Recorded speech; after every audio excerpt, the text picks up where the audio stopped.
Bapak, Ibu, dan saudara-saudari yang dikasihi Tuhan Yesus Kristus, juga anak-anak yang saat ini sudah cantik, sudah cakep. Hari ini tidak terasa kita sampai melewati Minggu Pekan Suci dan kita akan merayakan Paskah bersama. Sebelum kita merenungkan berita Paskah pada tahun ini, kita akan bersatu hati di dalam doa. Mari kita berdoa. Tuhan yang mengasihi kami yang telah bangkit dari kematian, kami percaya ya Allah, Tuhan yang hidup saat ini, terus memelihara kehidupan kami. Dalam situasi dan kondisi apapun, kami percaya bahwa Tuhan senantiasa memberkati kami. Hari ini, dalam perayaan kebangkitan Tuhan, kami akan bersama-sama merenungkan firman-Mu. Biarlah firman Tuhan senantiasa menjadi rema dalam kehidupan kami, memaknai arti kebangkitan-Mu di dalam hidup kami bersama dengan keluarga kami. Di dalam nama Tuhan kami Yesus Kristus, kami berdoa dan mengucap syukur. Amin. Bapak, Ibu, saudara-saudari, juga anak-anak yang dikasihi Tuhan Yesus Kristus, ada sukacita pada hari ini. Saya berharap meskipun kita merayakan kebangkitan Kristus dengan situasi dan kondisi yang berbeda saat ini, tetapi tidak ada sedikit pun mengurangi rasa syukur dan sukacita kita.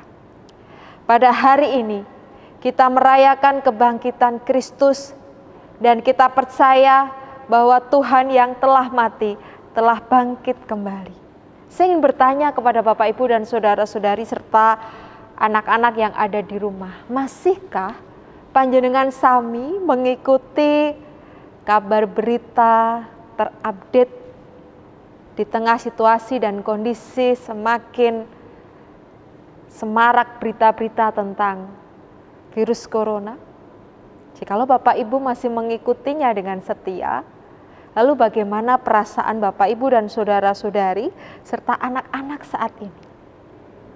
Mungkin ada yang merasakan biasa saja, atau ada yang merasa justru semakin khawatir, semakin takut karena berita yang dilihat, yang didengar, yang dibaca membuat kita semakin takut. Atau ada pula yang justru semakin waspada, semakin lagi berada di rumah, semakin menjaga kesehatan, semakin lagi mengikuti berbagai anjuran pemerintah saat ini. Nah, kalau yang merasa semakin takut, itu adalah perasaan yang wajar Bapak, Ibu, dan saudara-saudari. Ketakutan adalah salah satu perasaan di mana itu muncul saat kita diperhadapkan dengan situasi dan kondisi yang kita harus berada untuk menjaga keselamatan tubuh, jiwa, dan raga kita. Kata takut dalam Kamus Besar Bahasa Indonesia diartikan dalam beberapa arti. Yang pertama, adanya perasaan gentar atau ngeri menghadapi suatu bencana. Ada juga arti yang selanjutnya, yaitu bahwa takut itu diartikan sebagai rasa segan atau hormat, atau juga diartikan sebagai kekhawatiran, kegelisahan menghadapi sesuatu. Nah, jadi ketakutan itu memang sesuatu yang lumrah yang dirasakan oleh seseorang saat situasi dan kondisi mempertahankan, membela jiwa raga dan keselamatan jiwa kita. Kadangkala orang yang tengah merasa ketakutan itu kemudian mereka merasa putus asa, merasa tidak ada lagi harapan, bahkan kehilangan kepercayaan, keyakinan bahwa mereka bisa keluar dari rasa yang mengerikan tersebut. Berbicara mengenai masalah ketakutan, ternyata tidak hanya kita saat ini yang berada di tengah situasi dan kondisi ini, tetapi Murid-murid Yesus pun setelah Yesus mati, mereka juga merasakan kegentaran, kengerian, ketakutan. Tidak berani untuk melakukan, menempuh sesuatu yang menyebabkan mereka nanti akan menderita. Saudara-saudara yang terkasih, ketakutan yang amat sangat dirasakan oleh para murid dan juga pengikut Yesus lainnya. Mereka bersembunyi di suatu tempat yang pintu-pintunya tertutup rapat dan terkunci. Mereka tidak berani keluar dari rumah karena mereka sangat ketakutan.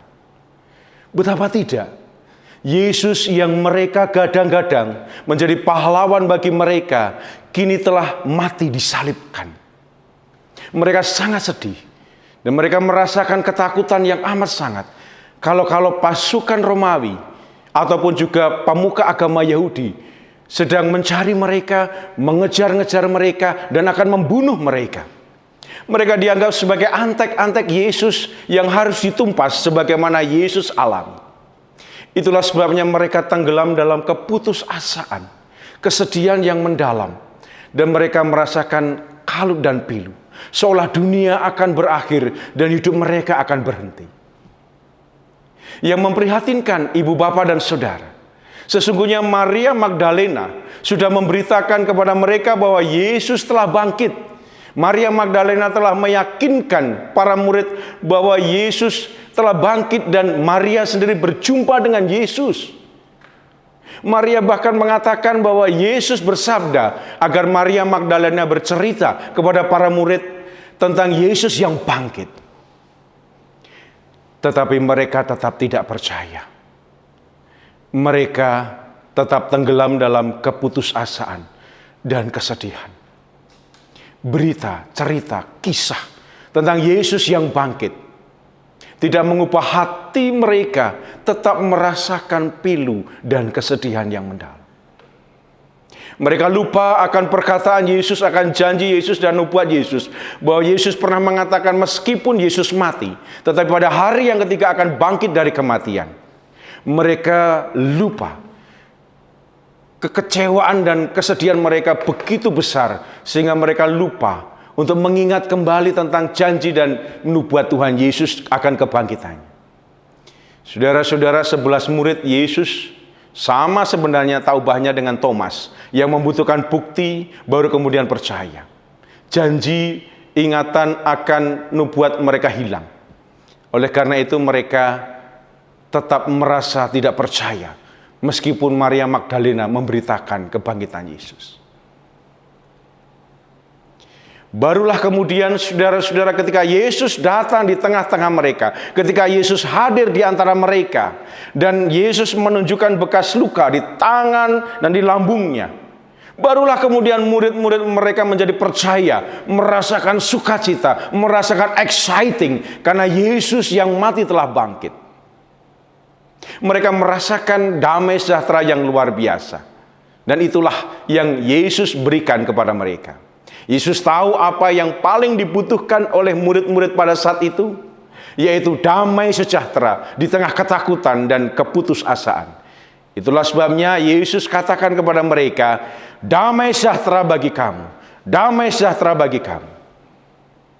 Luar biasa.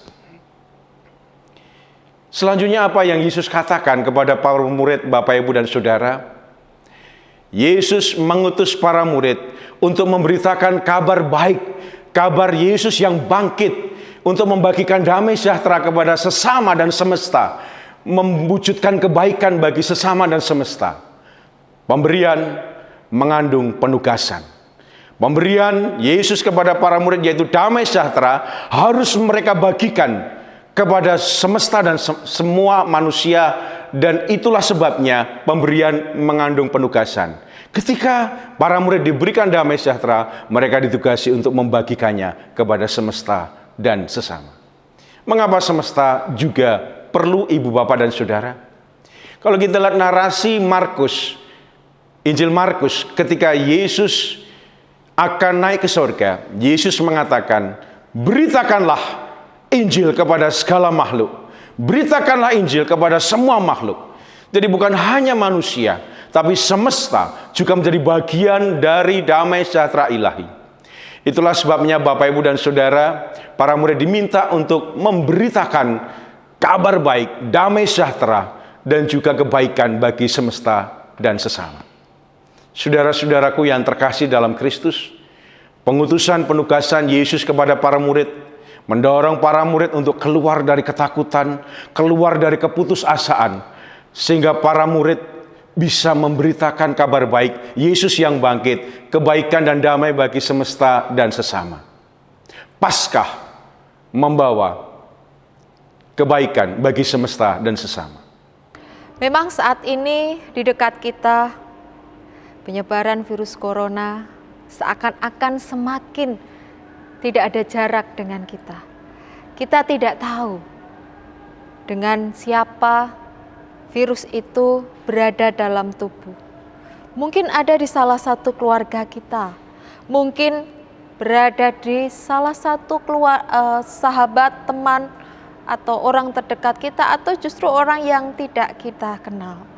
Tetapi Bapak, Ibu, dan saudara-saudari, percayalah bahwa saat ini Tuhan tidak tinggal diam dalam segala kekhawatiran, ketakutan, kegentaran, kengerian kita. Tuhan turut bekerja, berkarya, memanggil serta mengutus para peneliti untuk meneliti, berusaha menemukan vaksin-vaksin untuk mencegah keganasan virus corona. Demikian pula banyak tenaga medis yang diutus untuk merawat orang-orang yang kita kasihi, yang sedang mengisolasi diri di rumah sakit. Atau Tuhan juga mengutus pemerintah dari tingkat pusat sampai tingkat daerah untuk mengeluarkan berbagai kebijakan-kebijakan untuk mengatasi krisis yang sedang kita alami dari berbagai sektor. Bapak, Ibu, dan saudara-saudari yang dikasihi oleh Tuhan Yesus Kristus serta anak-anak semuanya. Kita tahu bahwa di saat kita mengalami kelemahan, di saat kita mengalami ketakutan dan kekhawatiran, maka Tuhan pun akan menguatkan kita. Tuhan akan berkarya di dalam kelemahan kita. Seperti dalam Yesaya 35 ayat 3 sampai yang keempat. Tuhan akan menguatkan yang lemah. Tuhan juga akan memberikan damai sejahtera supaya kita kembali bangkit untuk menyongsong masa depan yang saat ini ada di depan kita dengan penuh keyakinan. Kita harus bersama-sama optimis saat ini, jangan pesimis. Kita harus bersama-sama menguatkan kerjasama kita untuk menjaga kesehatan bersama. Dan kita pun juga diingatkan bersama untuk selalu percaya dan meyakini bahwa kebangkitan Kristus juga membangkitkan damai sejahtera di dalam hati dan pikiran kita. Mari kita menjaga hati dan pikiran kita supaya tidak diracuni dengan pesimis, dengan ketidakpercayaan, tetapi kita selalu diberikan damai sejahtera supaya kita mau melanjutkan perjuangan kita bersama, mengatasi segala permasalahan ini, dan ingat bahwa kita tidak pernah sendiri saat ini. Damai sejahtera Kristus yang kita rindukan akan kita kerjakan bersama, kita perjuangkan bersama. Kita syukuri jika saat ini Tuhan menyediakan waktu kebersamaan yang jauh lebih banyak dengan keluarga kita. Kita syukuri bahwa saat ini kita diingatkan untuk kita menjaga, merawat tubuh anugerah Tuhan. Dan kita diingatkan bersama untuk semakin peduli lagi dengan orang-orang yang ada di sekitar kita. Saya sehat, kita semua pun juga harus sehat. Bapak, Ibu, dan saudara-saudari yang dikasihi Tuhan Yesus Kristus, semangat kebangkitan Kristus, semangat damai sejahtera yang harus kita tebar, kita berikan kepada orang-orang di sekeliling kita. Selamat Paskah, Tuhan Yesus memberkati. Dan kita bersama akan memasuki dalam saat teduh, dan nanti setelah saat teduh Bapak Ibu akan melanjutkan dalam doa syafaat yang dilakukan bersama dengan anggota keluarga masing-masing. Mari kita bersaat teduh sejenak.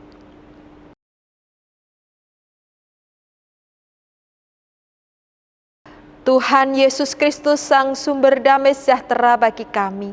Kami mengucap syukur ya Tuhan bahwa dalam kebangkitan Kristus bangkit pula damai sejahtera dalam hati dan pikiran kami. Di tengah ketidaktenangan kami, kegelisahan kami, kekhawatiran dan ketakutan kami saat ini, kami percaya ya Tuhan, damai sejahtera-Mu akan menguatkan kami saat kami memperjuangkan bersama, mengerjakan bersama dengan saudara-saudara kami. Dan di saat kami juga meyakini bahwa Tuhan senantiasa berada di dekat kami, dan kami pun akan kembali merasakan damai sejahtera itu. Paskah tahun ini Tuhan, kami akan bersama-sama melewati dengan tetap adanya damai sejahtera di dalam hati kami, di dalam hati saudara-saudara kami. Amin.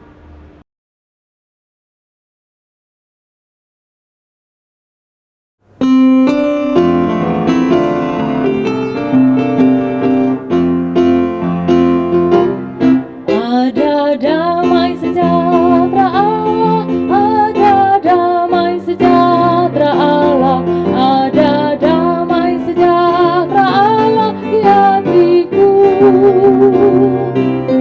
Ada damai sejahtera Allah, ada damai sejahtera Allah, ada damai sejahtera Allah di hatiku.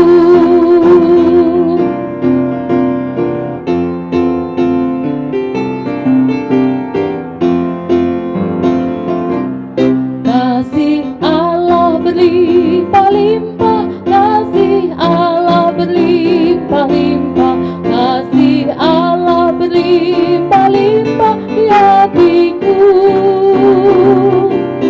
Kasih Allah berlimpah-limpah, kasih Allah berlimpah-limpah, kasih Allah berlimpah-limpah di hatiku.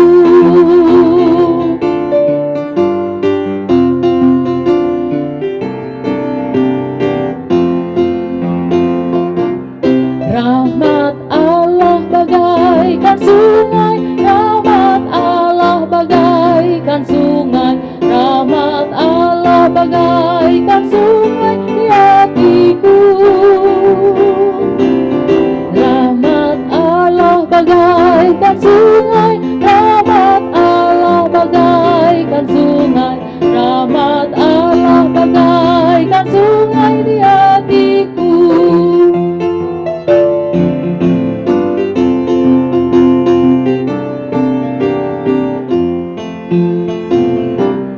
Sukacita berlimpah ruah, sukacita berlimpah ruah, sukacita berlimpah ruah di hatiku. Sukacita berlimpah ruah, sukacita berlimpah ruah, sukacita berlimpah ruah di hatiku. Selamat Paskah tahun 2020. Selamat membagikan damai sejahtera bagi sesama dan semesta. Tuhan Yesus memberkati. Amin.